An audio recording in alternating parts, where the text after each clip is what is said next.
आज आपण एका महान व्यक्तिमत्वाची जयंती साजरी करीत आहोत, श्री रतन नवल टाटा।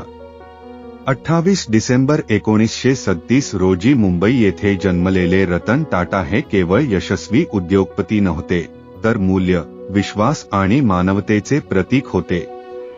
1991 मध्ये टाटा समूहाचे अध्यक्ष म्हणून त्यांनी जबाबदारी स्वीकारली आणि आपल्या दूरदर्शी नेतृत्वाने भारतीय उद्योग जगतात जागतिक ओळख निर्माण केली।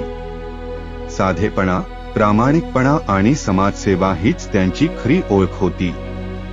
शिक्षण, आरोग्य आणि कौशल्य विकासासाठी त्यांचे योगदान आजही लाखो लोकांना प्रेरणा देते।